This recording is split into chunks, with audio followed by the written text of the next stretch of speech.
सनी देओल ने बताया कि किसको मैं धनवान बनाता हूँ, किसको मैं कंगाल। आपका हमारे इस चैनल पर स्वागत है।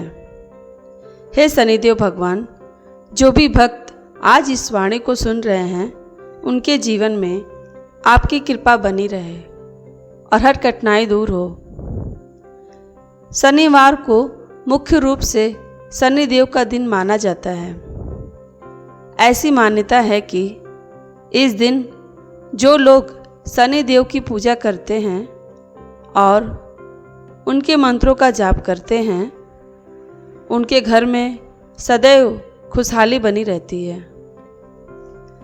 शनि देव को प्रसन्न करने के लिए कई उपाय किए जा सकते हैं, लेकिन कुछ काम करने से शनि देव नाराज भी हो सकते हैं। ऐसा माना जाता है कि जो लोग बेजुबान जानवरों को परेशान करते हैं, ऐसे लोगों को शनि देव का भयंकर क्रोध झेलना पड़ता है। इसके अलावा जो लोग गरीबों, महिलाओं, बुजुर्गों और असहायों को परेशान करते हैं, ऐसे लोगों पर शनि देव अपनी कृपा नहीं रखते। इन लोगों को जीवन भर तमाम तरह की समस्याओं का सामना करना पड़ता है। शनि देव उन लोगों से तुरंत नाराज हो जाते हैं जो किसी भी मजबूर, भिखारी या ज़रूरतमंद को सताने में आगे होते हैं। वहीं उन लोगों पर शनि की विशेष कृपा होती है जो गरीबों का सम्मान करते हैं और ज़रूरतमंदों को दान देते हैं। शनि देव ने बताया कि किन लोगों को मैं कंगाल कर देता हूँ और किन लोगों को धनवान। मित्रों, वीडियो में आगे बढ़ने से पहले मेरे चैनल आशीर्वाद को सब्सक्राइब कर लें। दोस्तों, वीडियो को अंतिम तक देखें। मित्रों, आज की कहानी बड़ी ही महत्वपूर्ण और रोचक है। आप इस वीडियो को पूरा जरूर सुनना। कहते हैं, स्वर्गलोक में एक बार माता लक्ष्मी और शनि देव में बहस छिड़ गई। लक्ष्मी जी बोली, मैं बड़ी हूँ, और शनि देव बोले, मैं श्रेष्ठ हूँ। दोनों के बीच जब निर्णय नहीं हो पाया कि दोनों में श्रेष्ठ कौन है, तो उन्होंने धरती लोक पर किसी ईमानदार राजा से अपना फैसला कराने का निश्चय किया। उन दिनों धरती पर वाराणसी में एक गणेश नाम के राजा रहते थे। वे अपने न्याय के लिए दूर दूर तक प्रसिद्ध थे। शनि देव और माता लक्ष्मी राजा गणेश के पास गए और झगड़े की वजह बताई कि हम दोनों में यह सिद्ध नहीं हो पा रहा है कि श्रेष्ठ कौन है। कृपया आप ही हमारा निर्णय कर दें। शनि देव और माता लक्ष्मी की बात सुनकर राजा गणेश बहुत बड़े संकट में फंस गए कि दोनों में से किसको बड़ा कहा जाए। यदि शनि देव को बड़ा बता दिया तो माता लक्ष्मी रुष्ट हो जाएंगी, और लक्ष्मी रुष्ट गई तो हमारे राज्य की सारी धन, वैभव, संपदा नष्ट हो जाएगी। यदि शनि देव को रुष्ट कर दिया तो शनि देव अपने कोप से सब भ्रष्ट कर डालेंगे। राजा साहब जब किसी नतीजे पर नहीं पहुँचे तो शनि देव और लक्ष्मी जी उन्हें 1 महीने का समय देकर चले गए और कहा कि हम 1 महीने बाद आएंगे, तब तक तुम खूब सोच विचार लो। मित्रों, उनके जाने के बाद राजा की रातों की नींद हराम हो गई। वे हर क्षण इसी बात को लेकर सोचकर चिंतित रहने लगे कि 1 माह के बाद जब शनि देव और माता लक्ष्मी आएंगे तो वो इसे किसे श्रेष्ठ बताएंगे, क्या निर्णय देंगे। उनके सामने परिस्थिति बहुत ही विकट थी। वे जानते थे कि एक को बड़ा बताएंगे तो दूसरा नाराज हो जाएगा और उन पर, उनके राज्य पर बहुत बड़ा संकट आ सकता है। राजा की कंचन नाम की एक पतिव्रता रानी थी। पति को अत्यंत चिंता में देखकर रानी ने पूछा, महाराज, आप किस बात को लेकर परेशान हो? कृपया अपना दुख हमसे कहिए। राजा ने अपनी पत्नी को सारा हाल सुनाया। रानी ने राजा को एक सुझाव दिया कि देखो, तुम अपने मुख से किसी को बड़ा या छोटा मत बनाओ। अपनी अपनी जगह दोनों ही श्रेष्ठ हैं। उनके बड़े छोटे का फैसला आप उन्हीं पर छोड़ दो। आप एक काम करो, एक सोने का और एक चांदी का सिंहासन बनवाओ। दोनों का आसन अपने सिंहासन के दाईं और बाईं ओर रखवा दो। सोने का सिंहासन आप अपने सिंहासन से दाईं ओर लगवाना और चांदी का सिंहासन बाईं ओर। 1 महीने बाद जब शनिदेव और माता लक्ष्मी आएंगे तो लक्ष्मी जी आपके दाईं ओर का आसन ग्रहण करेंगी, क्योंकि वे माता स्वरूप हैं, और शनिदेव आपके बाईं ओर वाले आसन पर बैठेंगे। जब वे पूछें तो आप उनको किसी भी प्रश्न का उत्तर मत देना। जब वे बहुत पूछें तो उनसे कह देना कि आप लोगों ने अपनी श्रेष्ठता का फैसला स्वयं ही कर लिया। मैं क्या जवाब दूं? रानी कंचन की बात को राजा को सही लगा। इधर 1 महीने के बाद जब लक्ष्मी जी और शनिदेव राजा के दरबार में पधारे तो वही हुआ जैसा रानी ने बताया था। माता लक्ष्मी तो सोने के सिंहासन पर विराजमान हो गईं और शनिदेव चांदी के सिंहासन पर। जब उन्होंने अपने श्रेष्ठ होने को लेकर राजा से निर्णय मांगा तो राजा ने कहा कि आप दोनों ने स्वयं ही अपने बड़े छोटे होने का फैसला कर लिया है। इसमें मैं क्या कह सकता हूँ? मित्रों, यह सुनकर भगवान शनिदेव खिन्न होकर चले गए। माता लक्ष्मी ने राजा से कहा कि पुत्र, शनिदेव तुमसे रुष्ट हो गए और उनके कोप के कारण तुम पर बहुत बड़ा संकट आ सकता है, परंतु तुम चिंता ना करो, मैं तुम्हारे साथ हूँ। शनिदेव ने राजा पर ऐसा कोप बरसाया कि उनके राज्य में भयंकर अकाल पड़ गया। लोग भूखों मरने लगे। नर नारी, जीव जंतु सब उनके राज्य को छोड़कर दूसरे राज्यों में चले गए। राजा से अपने राज्य की ऐसी दशा देखी नहीं गई। 1 वर्ष के बाद उन्होंने अपने राज्य को छोड़ने का फैसला किया। अब वे अपनी पत्नी कंचन को साथ लेकर घर से निकल पड़े।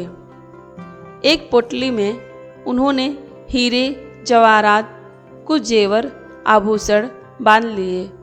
सोचा, जहाँ रहेंगे वहाँ विपत्ति में यह बहुत काम आएंगे। इन्हें बेचकर हम अपना गुजारा कर लेंगे। राजा रानी घर से निकले ही थी कि उसी समय भयंकर आंधी तूफान आ गया। चारों तरफ अंधकार छा गया। वे उस अंधेरे के कारण रास्ता भटक गईं। समझ में नहीं आ रहा था कि कहाँ जाएं। तभी माता लक्ष्मी एक छोटी सी कन्या का रूप धरकर आती हैं और लालटेन की सहायता से उन्हें एक नदी के किनारे पहुंचा देती हैं। नदी पर छोड़कर माता लक्ष्मी वहां से चली गईं। अब उनके आगे समस्या यह थी कि नदी को पार कैसे किया जाए। यह सोच ही रहे थे कि उसी समय शनिदेव एक नाविक का रूप बनाकर नाव लेकर उसी किनारे पर जा पहुँचे जहाँ राजा रानी खड़े थे। राजा ने नाविक से नदी की उस पार जाने का आग्रह किया। नाविक ने कहा कि देखो भाई, हम तुम्हें उस पार पहुंचा तो देंगे, परंतु हमारी नाव बहुत कमज़ोर है। इसमें एक बार में एक ही व्यक्ति बैठ सकती है। राजा ने कहा, चलो एक एक करके ही उतार दो। अब पहले तो नाविक रानी को उस पर पहुंचाया, फिर राजा को ले गया। तीसरी बार में उस नाविक ने राजा के धन की पोटली रख ली, लेकिन वह नाविक तो स्वयं शनिदेव थे, इसलिए वह धन की पोटली लेकर नदी के बीचों बीच से गायब हो गए। अब तो उनके पास जो धन था वो भी नहीं रहा। भोजन का संकट खड़ा हो गया। राजा बड़ा ही धीरवान था। भगवान की इच्छा समझकर वो वहाँ से आगे को चल दिए। चलते चलते वो एक गांव में पहुँचा। उस गांव के लोग जंगल से लकड़ी काटकर उन्हें बेचते थे। राजा भी अपनी रानी के साथ उसी गांव में रहने लगा और लकड़ी बेचकर अपना गुजारा करने लगा। लक्ष्मी जी की कृपा से उसे जंगल में चंदन का बाग मिल गया। राजा ने चंदन की लकड़ियों को बेचकर काफ़ी पैसा कमा लिया। अब तो उसका जीवन बड़े सुख पूर्वक बीतने लगा। राजा और रानी को सुख चैन में देखकर शनिदेव ने एक और नई चाल चल दी। एक सौदागर था जो उस गांव से चंदन की लकड़ी भरकर दूसरे राज्यों में ले जाया करता था। आज उसका जहाज उस नदी के किनारे पर ही फंस गया था। उसने जहाज को चलाने का बहुत प्रयास किया, पर जहाज तस से मस नहीं हुआ। सौदागर की समझ में नहीं आ रहा था कि वो क्या करे। तभी शनिदेव एक ब्राह्मण का रूप बनाकर उस सौदागर के पास आए और बोले, सौदागर, तेरा जहाज तो चल जाएगा यदि कोई पतिव्रता स्त्री तेरे जहाज में हाथ लगा दे। सौदागर ने वैसा ही किया। पूरे गांव की स्त्रियों को बुलाया। सबने जहाज को छुआ, पर जहाज फिर भी नहीं चला। किसी ने बताया कि गांव में अभी एक स्त्री बाकी रह गई है जो यहाँ नहीं आई है। सौदागर स्वयं चलकर उसके घर गया।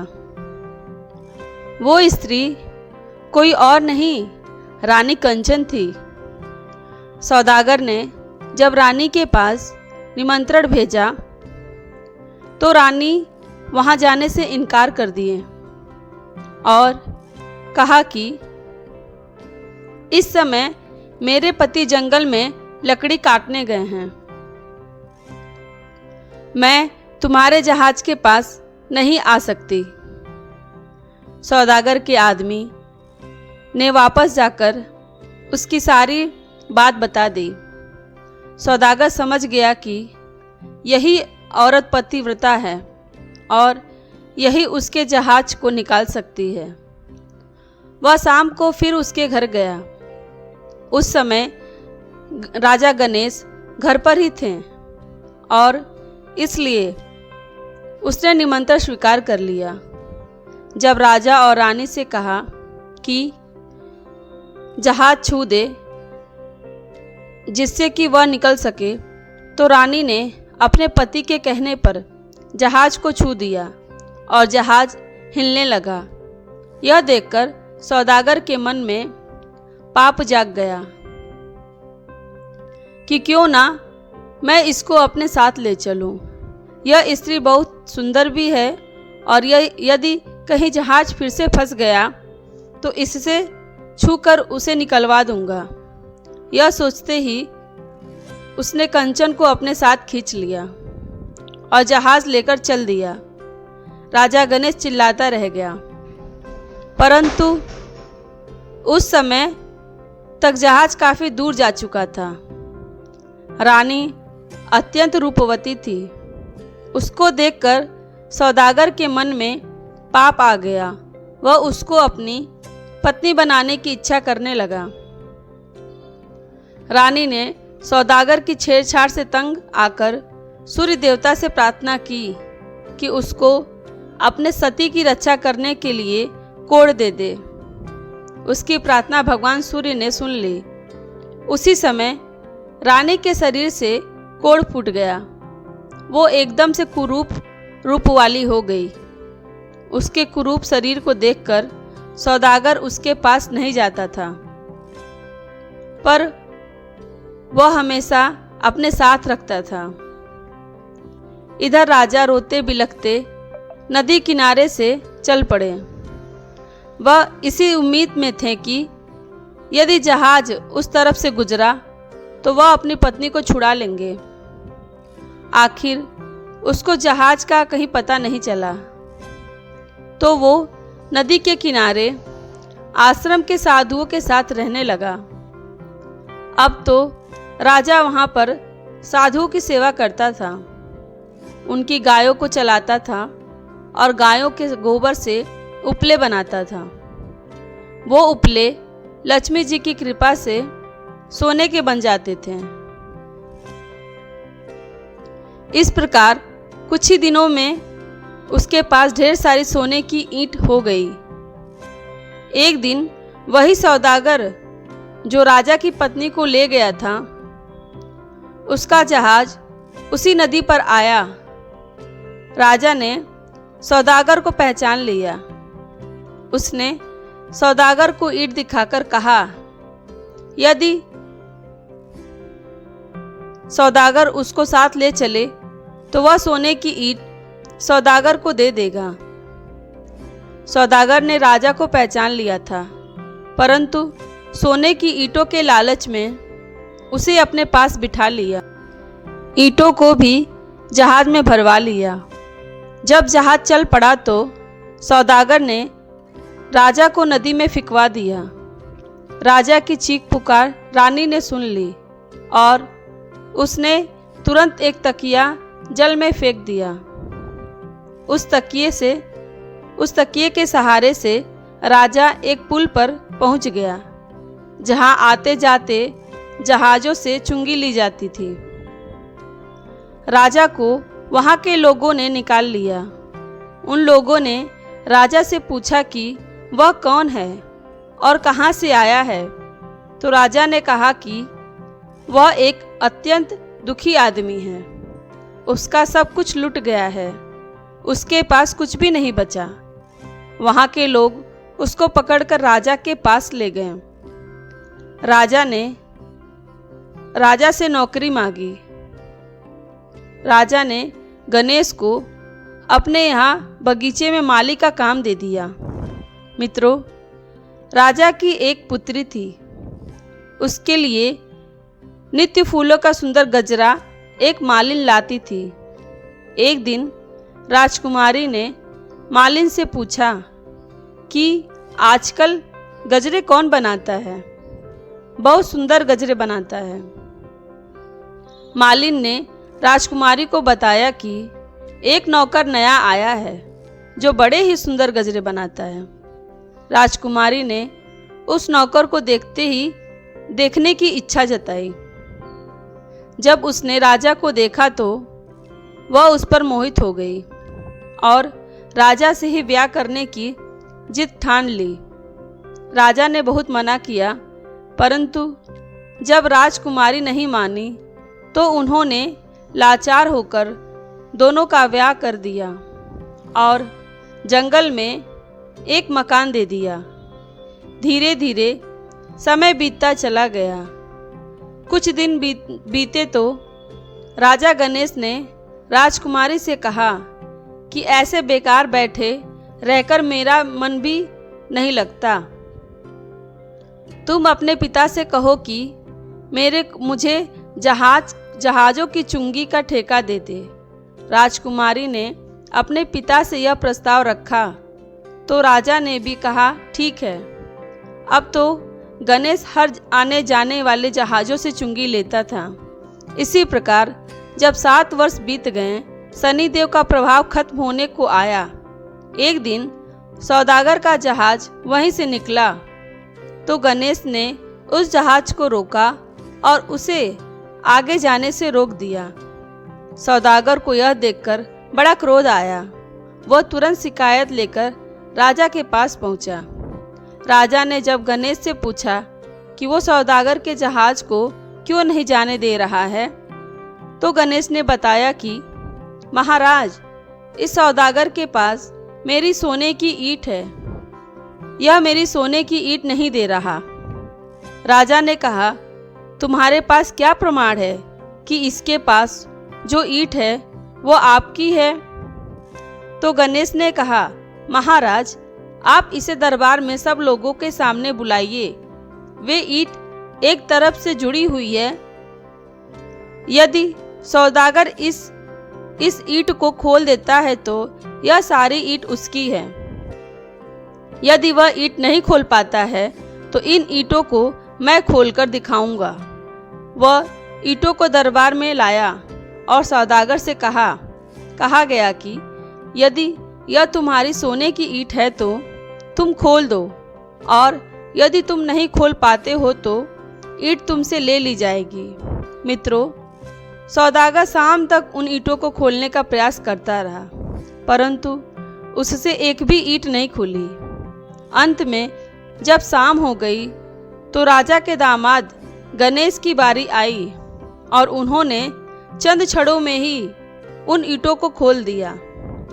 तब राजा ने पूछा कि वह कौन है, तो गणेश ने पूरी कहानी बताई कि महाराज, मैं और मेरी पत्नी कंचन को इस सौदागर ने छीन लिया है। कृपया मुझे मेरी रानी दिलवा दीजिए। मित्रों, राजा ने सौदागर से कहकर तुरंत कंचन को पालकी में बुलवाया और सौदागर को पकड़कर कड़ी सजा दी। कंचन ने पुनः सूर्य भगवान से प्रार्थना की कि वो मेरे रूप को फिर से पहले वाला लौटा दें। मित्रों, भगवान सूर्य देवता की कृपा से रानी फिर से सुंदर हो गई। राजा ने आदर पूर्वक राजा गणेश को खूब सारा धन देकर विदा कर दिया, साथ में अपनी बेटी को और कंचन को भी। उसने अपनी बेटी मान लिया और खूब धन दौलत देकर राजा को प्रेम पूर्वक विदा कर दिया। राजा पुनः अपने राज्य में लौट आया और फिर से राज सिंहासन पर सवार हुआ।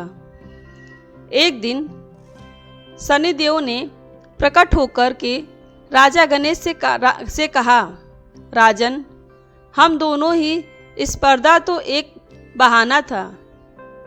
हम आपके सत्य की परीक्षा ले रहे थे। अब मैं तुम्हें बता रहा हूं कि कौन से लोगों का नाश कभी नहीं होता।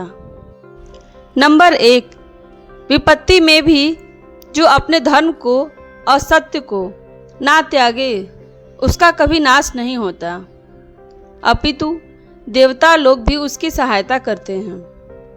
नंबर 2, गरीबी आने पर भी जो अन्याय का मार्ग ना चुने, पाप का धन ना खाए, वह देवताओं का सदा कृपा पात्र रहता है। मैं उसका कभी बुरा नहीं करता, अपितु उस पर लक्ष्मी की कृपा सदैव बनी रहती है। नंबर 3, धन संपदा पाकर जो भी अभिमान ना करे, बुजुर्गों, गुरुजनों, दीनहीनों का जो अपमान नहीं करता है, मैं कभी उसका बुरा नहीं करता हूँ, अपितु उसकी सहायता ही करता हूँ। मेरी कृपा से लोग पल मात्र में धनवान बन जाते हैं और क्षण मात्र में कंगाल। राजन, जाओ, मेरे वरदान से तुम्हारा राज्य फिर से संपन्न हो जाएगा, धन दौलत से, धन धान से संपन्न हो जाएगा। तुम्हारी प्रजा खुशहाल हो जाएगी और कभी दुख दरिद्रता तुम पर नहीं आएगी। राजा को वरदान देकर शनिदेव और माता लक्ष्मी वहां से चले गए। मित्रों, यह कहानी कैसी लगी कमेंट बॉक्स में ज़रूर बताना और वीडियो को लाइक, शेयर और सब्सक्राइब जरूर करें। शनिदेव की कृपा प्राप्ति का सबसे आसान तरीका यही है कि अच्छे कर्म करें।